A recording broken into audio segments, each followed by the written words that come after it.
நம்முறவுகள் அனைவருக்கும் வணக்கம். ராமாயணம் கதை சொல்லும் போட்டியில 5வது தலைப்பு, உற்ற உறவாயினும் தர்மத்தின் பக்கம் நிற்க வேண்டும். ஜெய் ஸ்ரீராம். இப்ப நம்ம தலைப்புக்குள்ள போவோம்.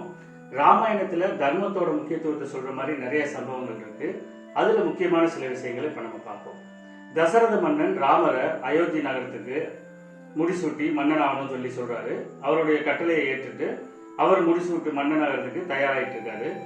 அதுக்கு முந்தின நாள் கைகை அவர்கள் தசரத மன்னன்ட்ட தான் 2 வரங்கள் ஏற்கனவே கேட்டு வச்சதை கேட்கிறாங்க. அது முதல் வரம் என்னன்னா, தன்னுடைய மகனான பரதன் அவர் இந்த நாட்டுக்கு மன்னனா வரணும், ராமர் முடிசூட்டுறதை நிப்பாட்டிட்டு இவரை மன்னனாக்குங்கன்னு சொல்லி கேட்கிறாங்க.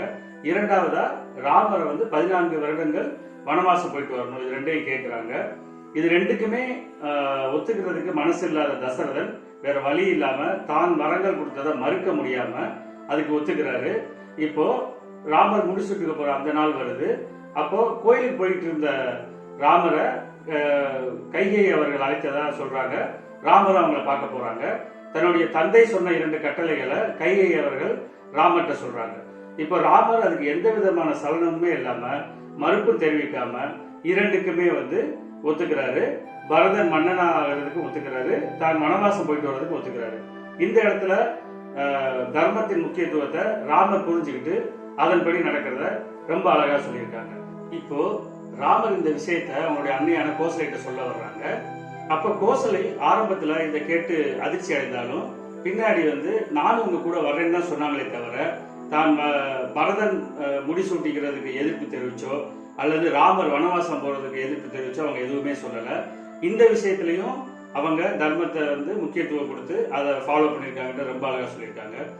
அடுத்து லக்ஷ்மணனுடைய அன்னையான சுமித்ரை அவங்க இதை எப்படி எடுத்துக்கிறாங்கன்னா, அவங்க அதுக்கு எதிர்ப்பே தெரிவிக்கல. லக்ஷ்மணனை ராமர் கூட நீ ஒரு அடிமையா அவங்களுக்கு அங்கே போய் அவங்களுக்கு தேவையானது அங்கிருந்து அவங்களுக்கு பின்னாடி இருந்து செய்யணும். அவங்களுக்கு ஒரு கஷ்டம்னு வந்தா அந்த கஷ்டத்தை சரி பண்றதுக்கு மட்டும் அவங்களுக்கு முன்னாடி நீ அந்த கஷ்டத்தை சரி பண்ணி கொடுக்கணும்னு சொல்லி அவங்களும் ஒரு அரசருடைய அந்த ஆணையை ஏற்றுக்கிட்டு அதன்படி நடந்துக்கிறாங்க. இந்த 3 விஷயங்கள்லயுமே தர்மத்தோட முக்கியத்துவத்தை அவங்க புரிஞ்சுக்கிட்டு நடந்துகிட்டதை ரொம்ப அழகா சொல்லியிருக்காங்க. அடுத்து தர்மத்துடைய முக்கியத்துவத்தை ராமாயணத்துல எங்க சொல்லியிருக்காங்கன்னா, ராவணன் சீதையை கடத்திட்டு போய் அசோகவனத்துல வச்சிருக்காரு. அப்போ அங்க அவங்களுக்கு பணிவிடை செய்யறதுக்காக திரிசடைன்னு ஒருத்தவங்களை ராவணன் நியமிச்சிருக்காரு. அவங்க திரிசடைக்கு ராவணன் பெரியப்பா இருந்தாலும் அவங்க ராவணனுக்கு உதவி பண்ணாம சீதைக்கு, அதாவது எது தர்மமோ அதுக்காக சீதைக்கு உதவி செஞ்சிருக்காங்க. அவங்க கஷ்டப்படும் போதெல்லாம் அவங்களுக்கு உறுதுணையா இருந்திருக்காங்க. அடுத்து ராவணனுடைய தம்பியான விபீஷணர் என்ன பண்ணிருக்காருன்னா, ஆரம்பத்துல இருந்தே சீதையை அவர் கடத்திட்டு போய் இங்க வச்சிருக்கிறது தவறு அப்படின்னு திரும்ப திரும்ப சுட்டி காமிச்சுட்டே இருக்காரு. இருந்தாலும் ராவணன் அதை ஏத்துக்க மறுத்து அவர் திரும்ப திரும்ப அதை சொல்லிட்டே இருக்கவும் அவரை தன்னுடைய அரசவையில இருந்து ஒத்தி வச்சிருக்காரு. அப்பவுமே அவர் தர்மத்து பக்கமே நின்று ராமர் பக்கம் போய் சீதையை அவங்க திரும்ப மீட்டு அங்கே கொண்டு போறதுக்கு என்ன உதவி செய்யணுமோ செஞ்சிருக்காரு. ஸோ இந்த விஷயங்கள்லாம் தர்மத்தோட முக்கியத்துவத்தை ராமாயணத்தை ரொம்ப அழகா சொல்லியிருக்காங்க. உற்ற உறவாயினும் தர்மத்தின் பக்கம் நிற்க வேண்டும். ஜெய் ஸ்ரீராம்.